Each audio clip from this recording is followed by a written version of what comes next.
Uh, there's two, I would say, main characters in the show, and that would be MJ and her daughter Mhm. Frankie. And Right. so the whole story kind of centers around them, and I and Frankie's best friend. But they're a little more than best friends because they kiss. But but yeah, so Joe is Frankie's best friend and sort of her I would say that what Joe is able to provide for Frankie is just like positivity. Frankie's a very angsty, like the whole world is against me type person, and that's sort of Right. where Joe comes in, and is helpful through that. So that's sort of why they're best friends and why they're able to confide in each other. Because Joe also has sort of a hard family because she enjoys, I mean, she's a lesbian and her mom is very religious, so she's not Mhm. really accepting of who Joe wants to be. And so Frankie is someone who sees Joe for who she is and accepts that. And, um, yeah, so, and that's Joe is sort of that like fun, positive light. The first song she sings is Hand in My Pocket, which is sort of Oh, this, check it out. yeah, this sort of, like whatever, even though life sucks here, it'll get better beyond. I'm just going to put one hand in my pocket and move on. So, yeah. I love that. That's so great. What a great quote. Fernando's very versed in the music of Alanis Morissette, so I know he wants to ask you a little bit about what it's like performing these iconic Totally. songs. Well, okay, so one of the questions I have, because that's kind of my wheelhouse, or whatever the saying is.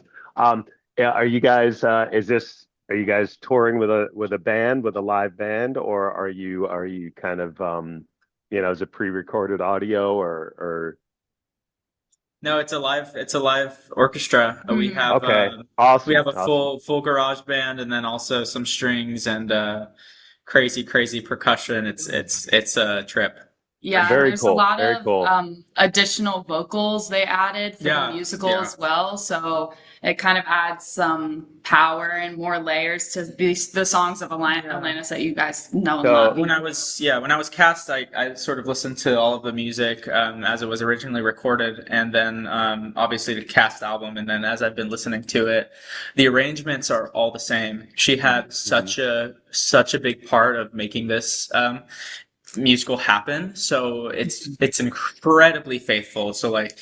Uh, what you'll hear as a lead guitar in "Thank You" is what we sing, Mhm. so it's like Mhm. it's musical theater-ified, but it's very faithful to Right. the So original like during arrangements. the rehearsal process and stuff, you guys got to channel your inner rock stars and just kind of Hell just Totally. yeah. front.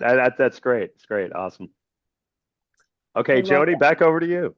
Yes. So, Sydney, I was totally amazed by this fun fact. I read that the last time you were in the 954 Fort Lauderdale, you were a 12-year-old seeing One Direction.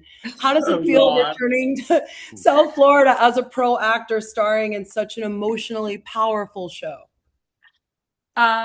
Well, seeing One Direction was emotionally powerful in itself. I would say it was life changing, so I don't even know which one is more emotionally powerful. No kidding.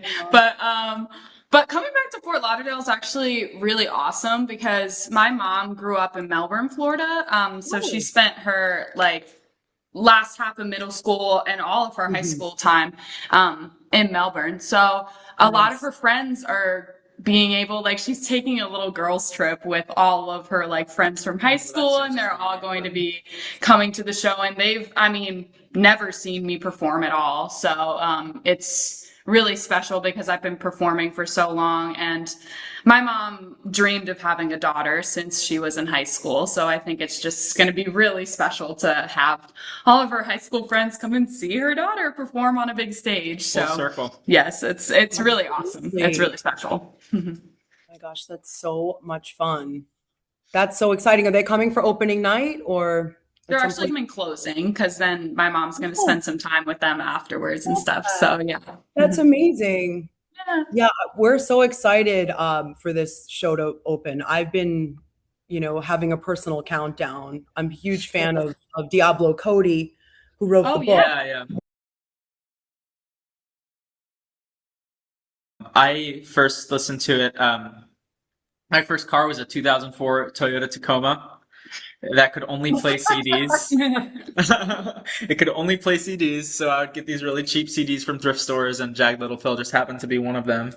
And I Wow. listened to the album front to back on a road trip with my girlfriend. And it was I think it was the way to listen to the album, because, I got that hidden track at the end. And it was a genuine, like, is this supposed to be happening right now? Or like, what is this? And it's kind of what she intended it to be. I love the album. I can't say I was intimate with the album before this process, but Mhm. I really want to be now. I would love to use these songs for auditions and yeah. I love the music. I think she's one of the greatest Yeah. songwriters of our generation. Or yeah, yeah. Fantastic. Sydney, Joe is fiercely outspoken, politically aware, and often the loudest voice in the room. Underneath that strength, there's a tremendous amount of vulnerability. What was your way into understanding Joe and bringing this character to life? Well, I was really honored to have seen the Broadway production. I saw it three Mhm. times actually. I saw it back in 2020, which is crazy to say now. But yeah, honestly, like a lot of people when I'm doing the role in rehearsal and stuff, and as like, Manny has gotten to meet me and the cast members gotten to meet me, I've been told a lot that I'm born to play this role and that it's very just like similar to me and things, and that's sort of what I just lean into. She's very similar to me, and we had very similar growing up experiences. I've always been loud. I come from a big family, and I've always been like the one that stood out amongst my friends. I'm from New Jersey, and there's definitely a sort of like a beauty standard of New Jersey that I didn't necessarily fit into. I'm very tall. I'm very awkward. Um, I can and relate I to that. use like, yeah. Like it's just like I kind of always had this like goofiness that kind of made me feel like I always say that like I had this fit in complex. I just wanted to fit in everywhere. But what Wow. I love about Joe and how like I'm deepening my understanding of Joe, and what makes her different from me is that she doesn't care about fitting in. And so yeah, but I mean, she still has those traumas of not being able to fit in. And so that's sort of where I pull from my own life. But, Got it. yeah, so that's kind of how I do it is I think of similar things of when I felt left out or felt different and othered and stuff. Yeah. Perfect. And both of your characters are trying to figure out who they are while also navigating complicated feelings and relationships. Um, how would you each describe maybe how these roles have made you think about your own lives? Yeah. I think, you know, Phoenix is sort of the kind of kid I would like to I'd be proud of raising. I think he's a great kid, and yeah, at the end of the day, we're all messes. It just Hmm. doesn't look that way from across the street. But I think Phoenix is just has kind of such a grounded nature in the book, that it's great to play him. Hmm. It's honestly just it's easy. I think he's an easy guy. Yeah. Yeah. And I would say like with Joe, like honestly, like she's like the character like inspires me to like lean more into what makes me different rather than like shy away from it, because that's sort of what she does. I mean, there's multiple times where people tease Joe throughout the show. I mean, even the parents like of Frankie, they don't call Joe Joe, they call her Joanne, even though Joe has made it very clear that she likes to go by Joe. And Right. like, so there's things like that. And that's sort of where I really like find, I want to like bring myself into it. It's just leaning into those like little aspects and stuff that make you different rather than like just lean into them 100%. Yeah. You know what I mean? It's awesome. Perfect. Nando, I wanted you to ask about some of the behind the scenes stuff, if you can delve into that for us. Well, I mean, yeah, to go back to like my previous question about, just the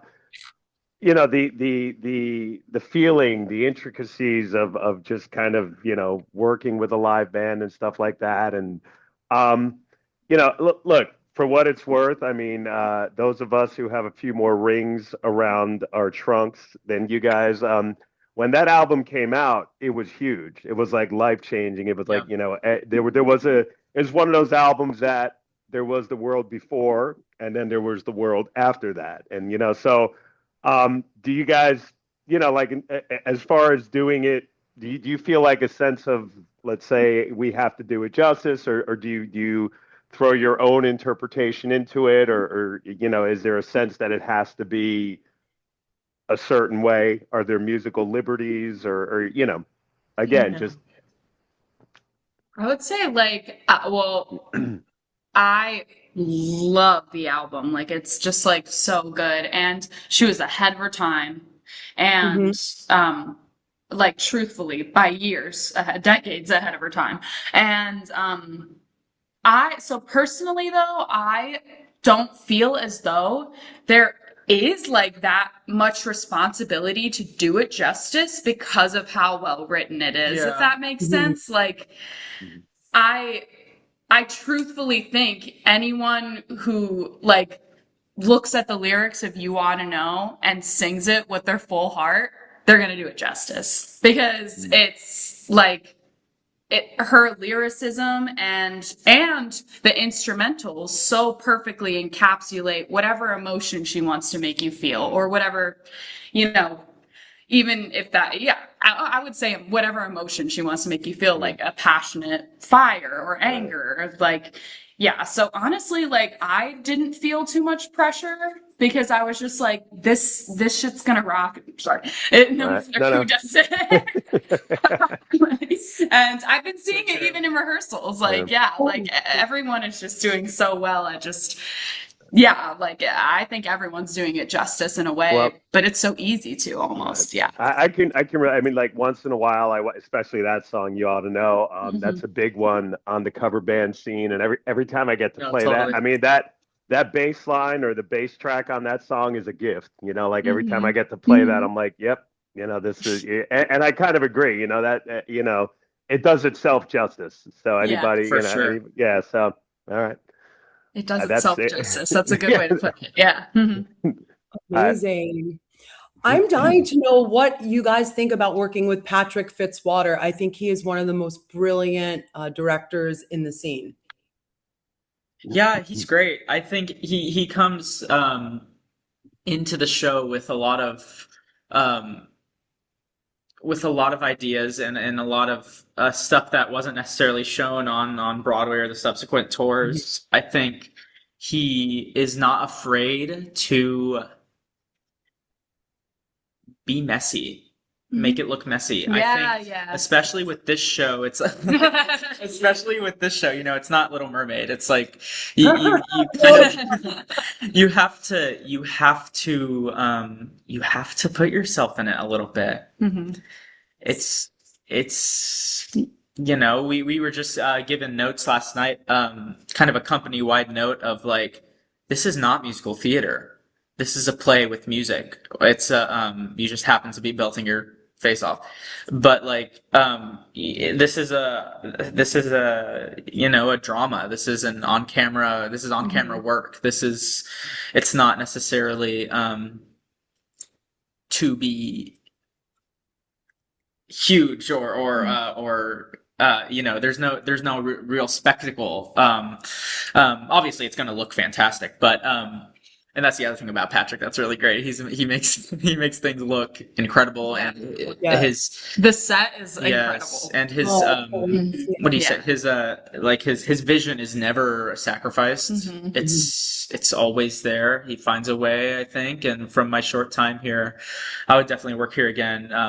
Just because Patrick Yeah. is he really does just come in with a vision and like to deliver that. Yeah, and I also like with a show similar to Jagged, it's so deep and heavy, and a lot mm, of what we touch on is really heavy and relatable as well. Like everyone who comes to see the show will 100% either have dealt with or know someone who has dealt with one of Yeah. the issues addressed.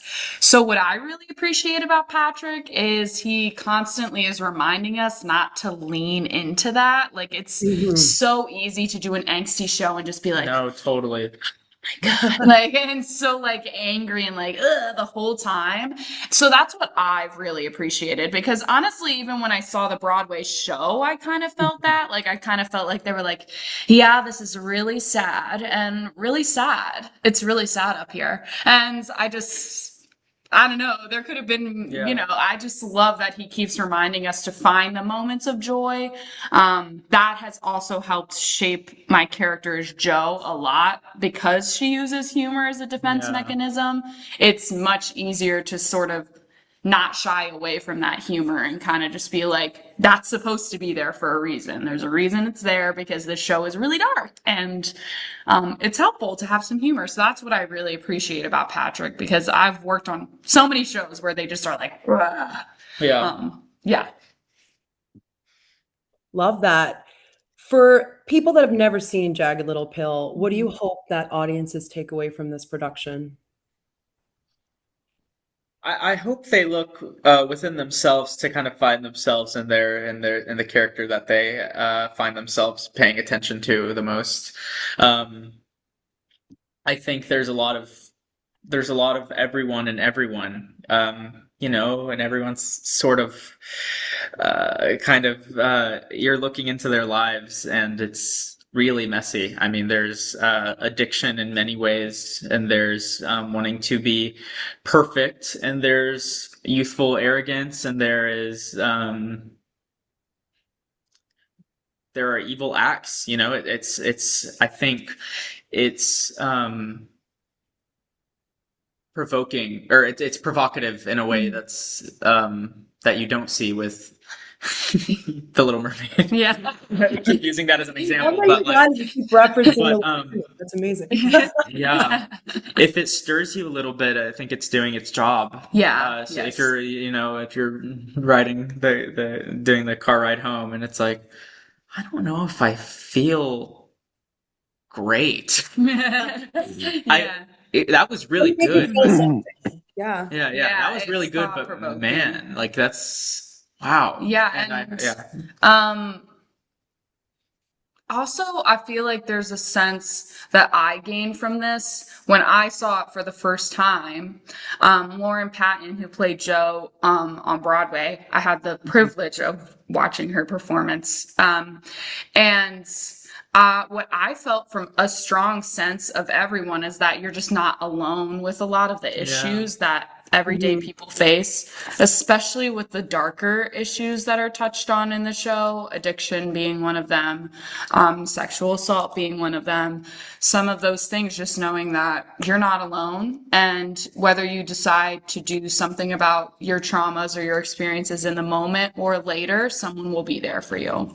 And you see that with MJ, who decides to deal with, who, sort of pushes all her feelings down, and how that reflects, versus her daughter Frankie, who is almost radically open about her feelings and what she's doing. yeah, And seeing how they both, even in both situations, they have people there for them at the end of the day, even though they do not feel like it. I actually feel like one of the stronger things that almost every character in this show has a want for is just to be understood by Yeah. other people. I mean, I think Frankie says like 8 times in the show that like she wants to be understood. Like Yeah. she just wants someone to understand what she's talking about. And Yeah. that just goes back to like kind of the songwriting and Alanis's kind of outlook on all of that. But yeah. Amazing. I'm sure Nando wants to ask another question. Do I have that look on my face? Well, first of all, you keep alluding to the Little Mermaid. Is there a Jagged Little Mermaid production in the works? Are you kind of Yes, giving how'd us a you little bit know? of hints? Yo, chill. I'm a bit intuitive like that, you know. I hope to God there's not. You know what? It could be a thing though. So this is kind of a bit of an esoteric question, or I'm not sure if that is, but like in terms of each of your personal sensibility. So like as you tour doing a production, doing the same show every night, do you aspire more towards nailed it, everything was exactly as it should be in place, or do you kind of prefer those nights where, you know what, it's a living, breathing thing, and maybe it was a little bit looser, but there was like I'll remember that show because that happened, or Yeah. It was something sorry, can I take Yeah, no, go ahead. something I think about pretty frequently is Anna Gasteyer was on the Amy Poehler podcast, and she was talking about when she played Elphaba, she recorded an entire week of shows, and she avoided listening to them for so long because she knew that all of them were bad, and one of them was really good, but she didn't want to get to the bad ones to find the good one. Anyway, she finally revisits this after many years of not playing Elphaba, and she said she was shocked with how similar each performance was. Wow. And I think an actor is an actor's worst nightmare. I think the more you're thinking about how you're doing on stage, the worse the performance will probably be. So you kind of have to put yourself in a mindset of what's going to happen is going to happen, and it's going to make sense to what I'm doing tonight. And I think that's the beautiful thing about live theater, and what makes it sort of it's what makes it kind of easier than film, is that you could be playing a different kind of character. Like I trust that if Phoenix has a different intention behind saying a specific line, Sydney's gonna follow me, and Chanel's gonna follow me, and it will make it make sense. Like her songwriting style, the show is kind of improvisational in nature. The scene work I don't necessarily feel rehearsed, but that's a good thing. Yeah. Yeah, even there's one scene. I mean, I live for mistakes on shows. The longest run of shows I did was in Friends the Musical parody off Broadway, and I mean, I don't think there was one show that was the same as the next. There was constantly little mistakes and stuff, or even just outside events sometimes. I was in a production of Spring Awakening, and there's this scene that's done at a funeral that's really devastating, and it's a young boy who dies, so it's a funeral for a young boy. And I had just gotten a text right before I went on that one of my friends had to go to the hospital. I wasn't given any more information than that. He ended up being completely fine, but that's all I was told. They were like, just to let you know, blah, blah, blah's on their way to the hospital. And then all of a sudden, so I came on stage for this funeral scene, and I'm bawling my eyes out. Like all of a sudden I'm like freaking out, and everyone on stage, like all my friends on stage who were, playing their characters had to, instead of being comforting, they had to be like, oh my gosh, like it, because like my character kind of comes in a whirl and then leaves, and it was just so things like that. So that's how that mistake or outside thing reflected, but then also little mistakes. I love when people go up on a line. Honestly, I always say that it just like locks me in, like for lack of a better phrase, but it just like when someone messes up something, I'm like, okay, and it like my problem solving brain. I mean, Yeah, truthfully, yeah. it's why I love theater because my problem solving brain is like at max, and so I live for it. I love it. I hope every show is different. And So, type also, thing. like as an audience member, I think that kind of makes the rewatch sort of Sure. experience a lot better. And also, if I'm an audience member, I'm seeing a Broadway show, and someone goes up on a line, I'm not gonna be like, "Oh, I want my money back." I'm gonna be like, "The live theater's so magical. This is amazing." right. Like, I'm gonna be like, if someone voice cracks, I'm gonna be like, "Wow, that's like a real person," and like Mhm. that's a that's It's not wow. Like think manufactured. about Yeah. Right. So I think as actors we hold each other to too high of standards. Mhm. We gotta play a little bit more. Yeah. Yep. So I'll put you down for the human element, right? Hmm. Yeah. Yes. So we're not ready for Skynet to take over just yet. Yeah. No. If each of you were going to choose an Alanis song that best describes your personality in real life, which two songs would you choose? Ooh, two. For sure, like I think ironic is like So when good. I listen to ironic, I It think is it's ironic. hilarious, and that's why I like love it because like I like that she's a genius. That feeling of something being ironic and it's not, it's not technically ironic. So many things like that in my life have occurred to me. I'm sort of that like friend that my childhood friends, we don't live near each other anymore, but they always describe me as that friend that always has something going on, like some silly little situation going on. And so that's why I love ironic. I think it's so funny. And even in our show, we touch on the fact that it's like not actually irony, what she's talking about and stuff, but I don't even know. I'm like, don't even touch on it. We get it. It's not actually ironic. It's just, it feels ironic Yeah. which is crazy because like irony really isn't like a feeling, but Yeah.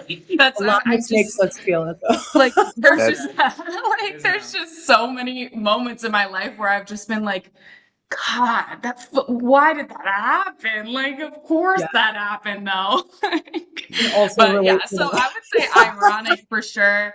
And I'm trying to think of the second one. I mean, I'm feeling drawn and very want to say what I was gonna say you ought to know, but actually I'm gonna say unprodigal daughter Ooh. because well, I'm the only daughter in my family. I have four Mhm. older brothers, and so I understand that, want to just get away and get gone. I Mhm. like, I was waiting for so long, my whole life, for my, when I turned 18 and I can go to college. So I love that sort of like, gosh, I'm sure I'll look back on this great, but I just want to be free and crazy. Like, Yeah. yeah. So I'd say, yeah, those two, Two ironic great and ones. unprodigal daughter.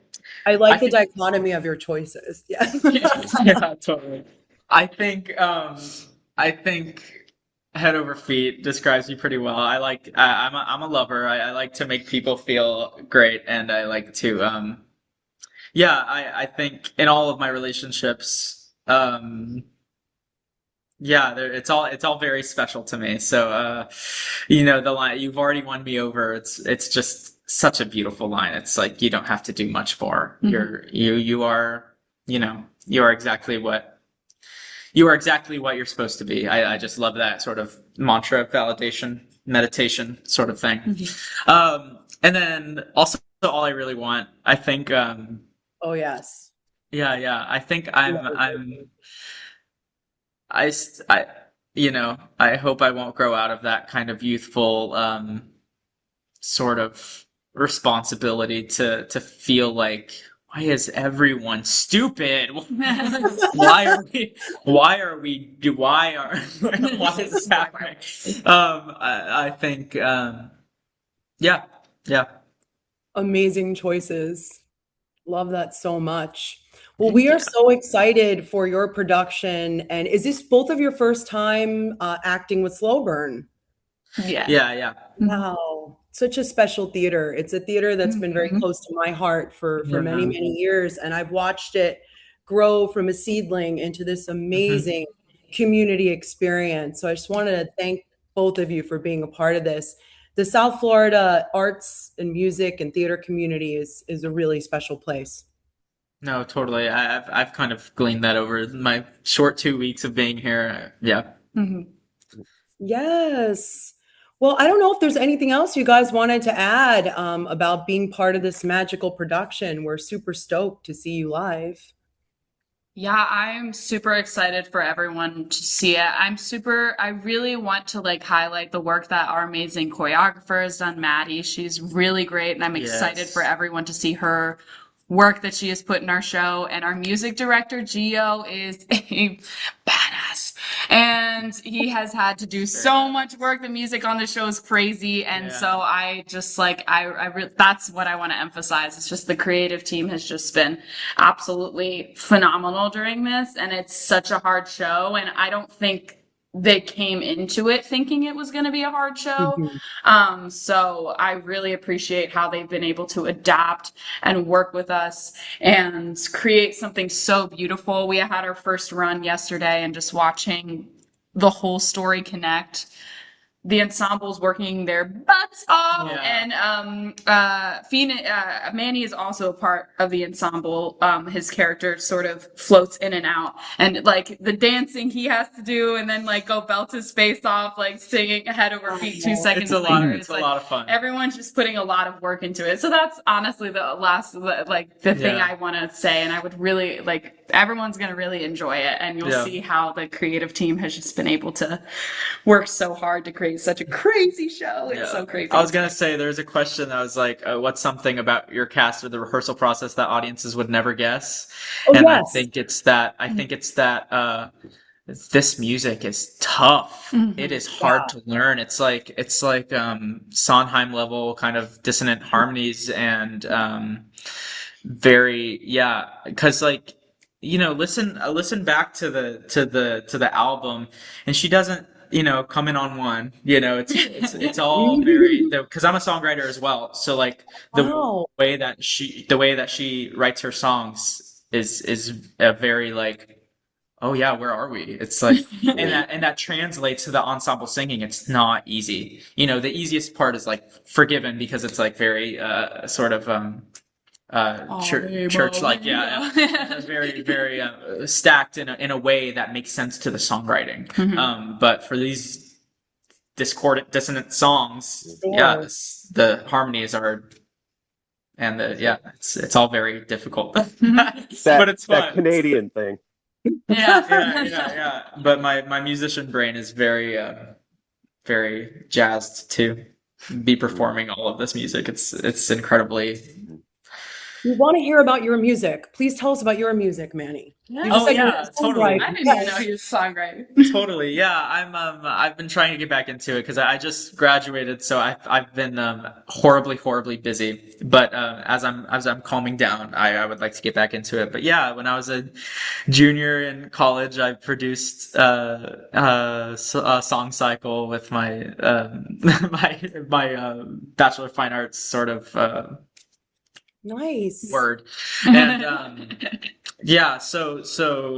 I consider myself definitely a pop songwriter. I don't necessarily like to write musical theater, so I sort of look at everything from that perspective. And this is one of my favorite pop musicals. I don't necessarily buy into that phrase, but this actually because Alanis was so involved in the original sort of Right. making of the show.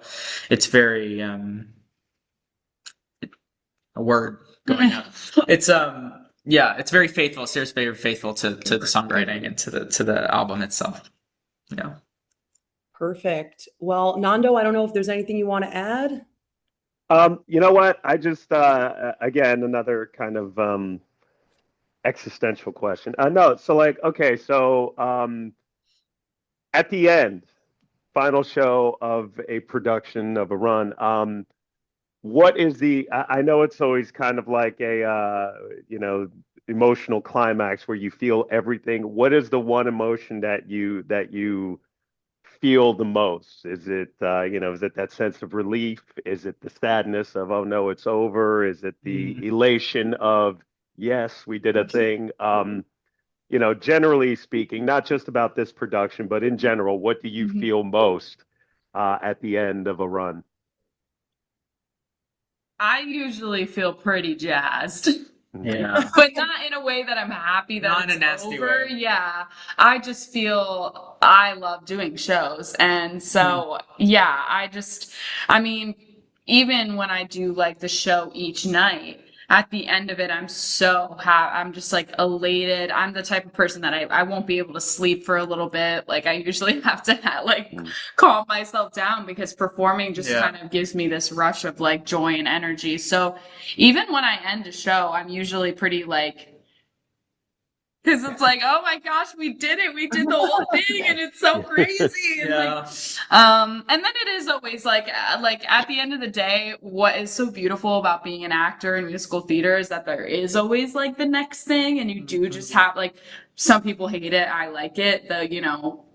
When one thing ends, you get to go to the next thing. Earlier this year, I did a British farce, like a British farce comedy. It's called Noise is Off. So I started the year doing that, and then I moved on to 42nd Street, which is like a golden age-ish musical about tap dancing. And then, I close that and I move on to Jagged Little Pill, which is like a rock musical with Alanis Morissette music. It's like, so I usually feel pretty happy to just like, keep that fire going and keep working on new things and stuff. Yeah, I think it's safe to say that our career is one of the very few careers where you get so close with the people in your cast and the materials, and then you just bye, and then you come right back with a totally new group of people, and I kind of feel like Sydney was saying, I kind of feel like eternal in a way. It feels like this will always be here somewhere, But yeah, it's kind of like just like it's it sounds sad, but it's like moving away from home again and again, because you gotta get so close to this material, because you can't just like be 1 foot in and expect it to be good. So yeah, it's very bittersweet, but yeah, I'm excited for the next thing as well. All right. Yay. Well, we want to thank you guys so much for talking with us. We cannot wait to come and see Jagged Little Pill, and we appreciate you taking the time. Thank you both so much. Of course, others thank watching you. the show. Thank you. Great questions. Yes, I was going to say thank you for your Thank you. questions. You gave guys a are great awesome. answer. I want you to know that I'm happy for you. I wish nothing but the best for you both. I know the version